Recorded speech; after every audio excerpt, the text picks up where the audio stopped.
नमस्कार, आप देख रहे हैं दी कंटाप। मैं हूं प्रफुल्ल।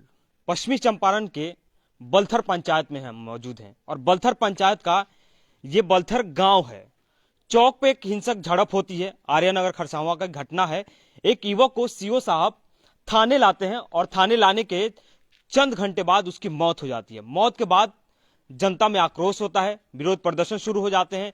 थोड़ी देर बाद वो भीड़ या वो आंदोलन, उस विरोध प्रदर्शन का रुख अलग हो जाता है और लोग हिंसक हो जाते हैं। पत्थरबाजी की जाती है, आगजनी किए जाते हैं, जिसमें से कई पुलिसकर्मी भी घायल होते हैं। एक हवलदार की भी मौत होती है। उस मौत के बाद से बड़ी मुशक्कत के बाद एसपी, डीएसपी, डीएम, एसएसपी और तमाम आला अधिकारियों के नेतृत्व में हालात को काबू किया जाता है। काबू करने के बाद में आनन फानन में गिरफ्तारी भी शुरू हो जाती है। बलथर गांव में पुलिस दबिश देना शुरू करती है और लगभग 12 से 14 लोगों को गिरफ्तार कर लिया जाता है। गिरफ्तारी के बाद में गांव के लोगों में एक खौफ का माहौल बन जाता है।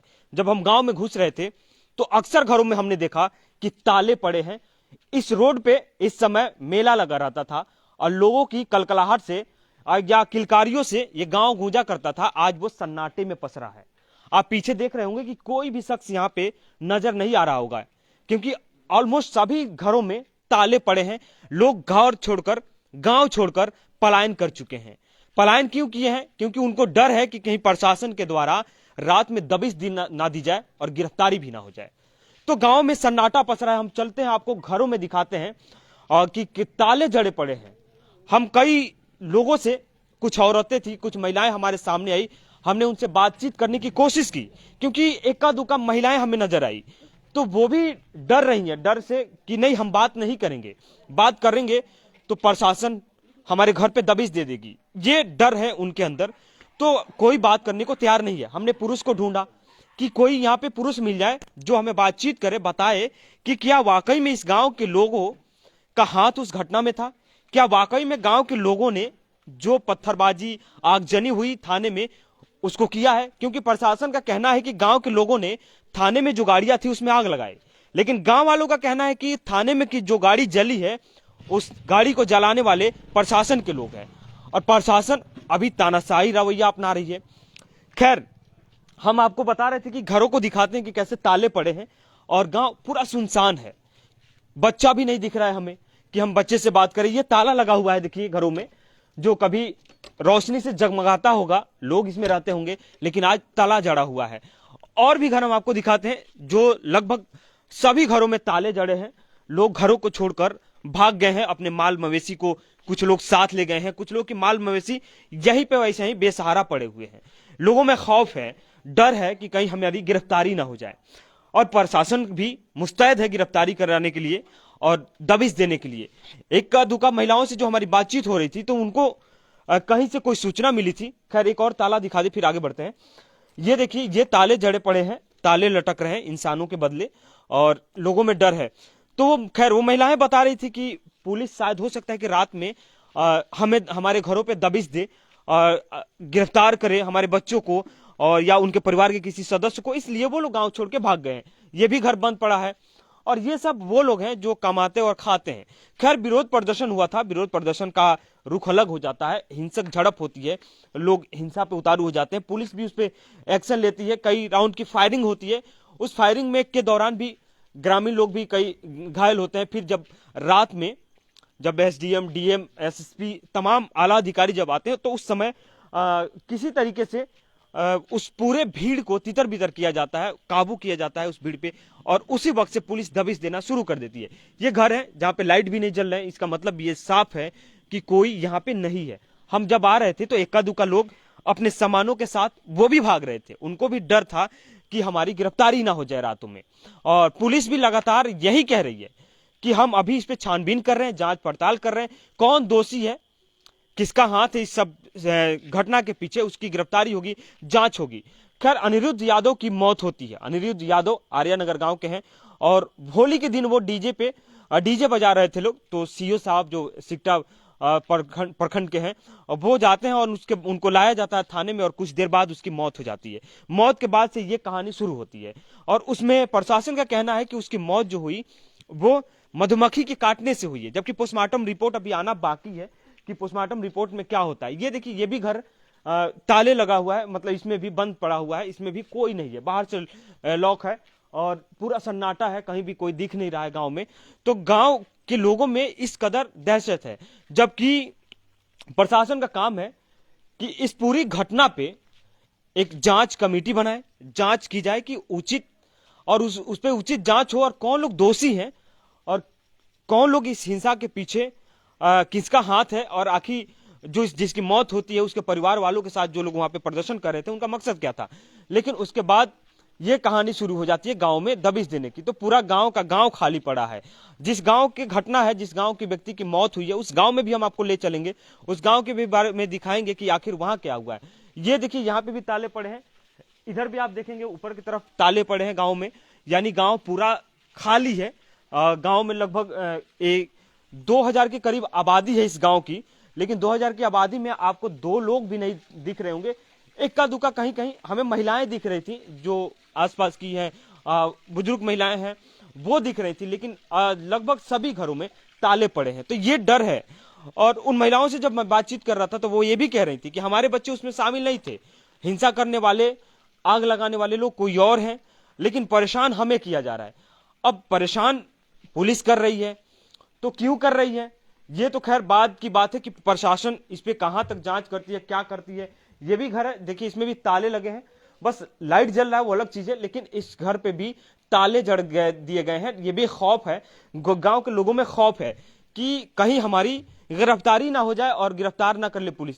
ये देखिए, ये महल दिख रहा होगा आपको, आलीशान बड़ा शानदार महल है, लेकिन इसमें भी बाहर से गेट लगा लॉक कर दिया गया है, गेट नॉक है और इसमें भी कोई नहीं है।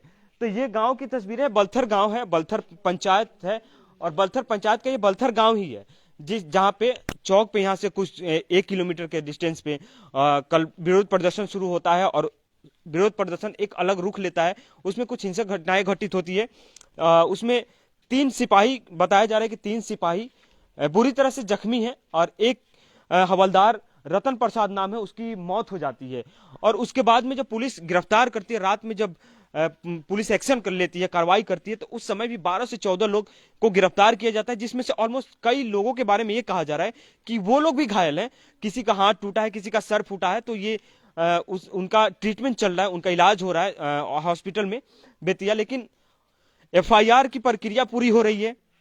एफआईआर किन किन लोगों पे होगा, एफआईआर में कौन कौन लोग शामिल किए जाएंगे और उस पर जांच कब तक होगी, जांच की प्रक्रिया कब पूरी होगी, कैसे होगी, ये बात की पहलू है, लेकिन उससे भी हम आपको बाखबर कराएंगे।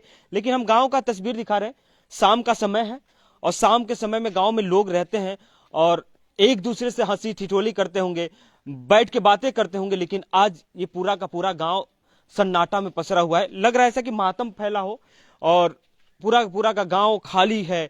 सब लोग अपने रिश्तेदार, अपने आस पड़ोस के गांव में चले गए हैं, अपने मवेशी को लेकर या अपने मवेशी, बकरी या कुछ जो उनके पास जानवर है उनको लेकर या छोड़कर।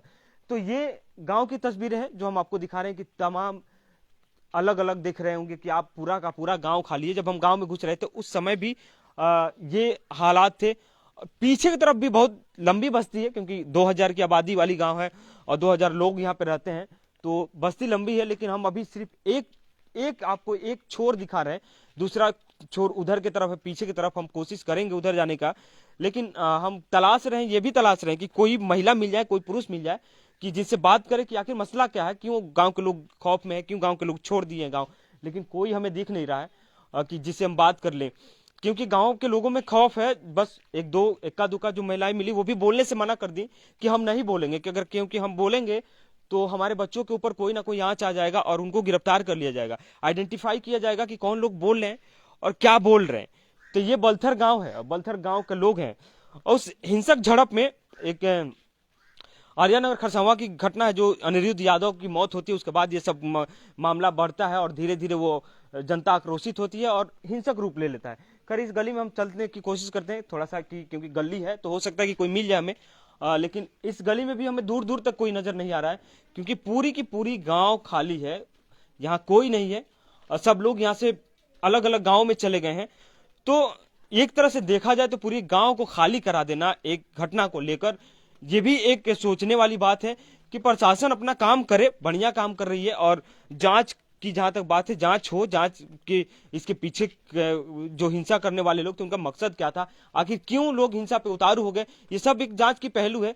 लेकिन पूरा गांव खाली करा देना, ये कहां तक सही है, कहां तक गलत है। आप भी देखिए, ये भी घर बंद पड़ा हुआ है, इसमें भी कोई नहीं है, जबकि ये काफी पीछे की तरफ घर है। और जबकि एक रोड, अगर मेन रोड की बात करें तो मेन रोड पे घरों में ताले लगे हो तो वो समझ में आती है कि पुलिस आएगी पहले तो वहां किसी को गिरफ्तार करेगी या दबिश देगी। लेकिन ये पूरा का पूरा गली है, अंदर की तरफ का घर है, और अंदर की तरफ के घरों में भी आप देख रहे हो कि एक यहाँ ताला जड़ा हुआ है, एक वहां ताला जड़ा है। तो पूरा का पूरा गांव समझिए कि एक तरफ से बंद कर दिया गया हो। आपको 2 साल पीछे की तरफ थोड़ा सा ले चले कि आपको लॉकडाउन याद होगा। जो लॉकडाउन के समय में लोग सड़कों पे नहीं दिखते थे, घरों में थे, तो वो बीमारी का दहशत था, बीमारी की वजह से थे। लेकिन आज जो घरों में ताले लगे हैं और गांव पूरा का पूरा खाली है, वो पुलिस का दहशत है, पुलिस का डर है, प्रशासन का डर है कि लोग घरों में कैद हो गए हो। कुछ लोग, जो महिलाएं बची होंगी वो शायद, या बाकी लोग घर छोड़ के भाग गए हैं। तो ये रहा, आपको दिखा रहा था मैं, तस्वीरें जो दिखा रहा हूं ये बलथर पंचायत की है, और बलथर पंचायत का बलथर गांव है ये, जहां पे कल हिंसक झड़प हुई थी। और ये भी देखिए, यहाँ पे भी गेट है, ये भी लॉक है बाहर की तरफ से, इसमें भी शायद कोई नहीं होगा, इसीलिए लॉक कर दिया गया है। क्योंकि घरों में ताले लगने का मतलब होता है कि घर में कोई है नहीं। तो ये बलथर जहां पे ये घटना हुई है, और गांव वाले ये भी बोल रहे थे कि जब सुबह सुबह या रात में जब पुलिस दबिश दी, कुछ लोग बाहर भागे, तो बोले कि हमारा हाथ नहीं था। और एक घटना को लेकर पूरे गांव के लोगों को परेशान करना कहां तक उचित है। उनका सवाल है कि क्या पुलिस जो कर रही है वो अच्छा कर रही है, क्या पुलिस जो एक घटना को लेकर सभी गांव के लोगों को परेशान कर रही है, क्या वो सही कर रही है। क्योंकि पुलिस का काम होता है निष्पक्ष जांच करना। ये भी ताले लगा पड़ा हुआ है, आपको घर दिखाएं, इसमें भी ताले लगे हैं, इसमें भी कोई नहीं है, क्योंकि पूरा का पूरा गांव एकदम खाली है, सन्नाटा है हर तरफ। ये दूसरी गली में हम आए, यहाँ पे भी आप देखेंगे कि कोई नहीं है, बस यहाँ पे कुछ लाइट जल रही है, चकाचौंध है, लेकिन कोई सदस्य नहीं दिख रहा है, और ना ही कोई नजर आ रहा है कि किसी से हम बात करें कि आखिर इन लोगों में क्या डर है। जबकि ये लोग जब उस घटना में शामिल नहीं हुए थे, संलिप्त नहीं है, तो फिर डर किस बात की है, क्यों, आखिर क्यों घरों में ताले पड़े हैं, क्यों गांव से लोग पलायन करके दूसरे गांव में चले गए हैं, क्यों आखिर घरों को छोड़ दिया गया है। लेकिन कोई हमें दिख नहीं रहा है कि जिससे हम बात करें। ये भी हमारे सामने देखिए आप, यहाँ पे भी घर, इसमें भी ताले पड़े, बंद पड़ा है बाहर की तरफ से, ये 2 दरवाजे हैं, दोनों बंद पड़े हैं।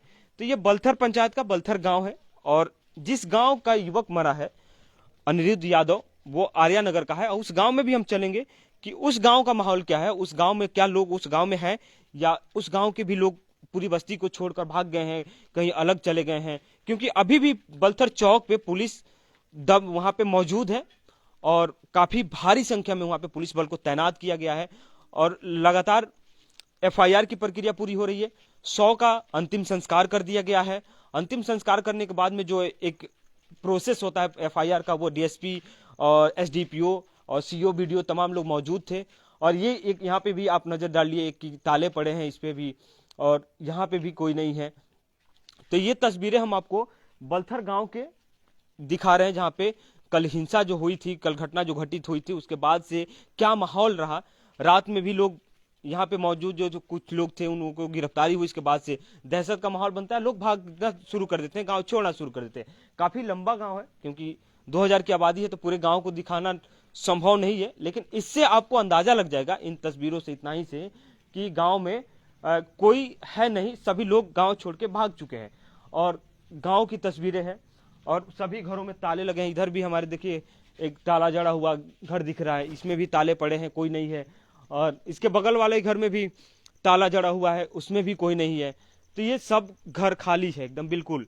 और ये लोग कहाँ गए हैं ये हमें भी नहीं पता होगा, क्योंकि हम तो उनके साथ नहीं थे। लेकिन हाँ, इतना आपको ये बता सकता हूं कि कहीं ना कहीं अपने रिश्तेदार के घर गए होंगे, कहीं ना कहीं अपने परिचित के घर गए होंगे, ताकि वो सुरक्षित रह सके, गिरफ्तार ना हो सके। हम अब आ गए मेन रोड पे, जिसकी बात मैं कर रहा था पहले, कि मेन रोड पे घरों में ताले लगना समझ में आता है, क्योंकि ये मुख्य मार्ग है, जहां पे अगर ताले ना जड़े जाएं तो पुलिस हो सकता है आसानी से प्रवेश कर जाए। लेकिन वो गली कुची था, गली था जिसमें ताले जड़े पड़े हैं।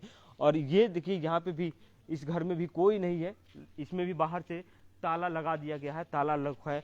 और उसके बाद में आपको ये दिखा दे, इसमें भी लगभग बैठक होगा, इसमें शाम को कुछ लोग बैठते होंगे, बातचीत करते होंगे, लेकिन इसमें भी कोई नहीं है। तो खैर ये है बलथर गांव की तस्वीर जो हम आपको दिखा रहे थे।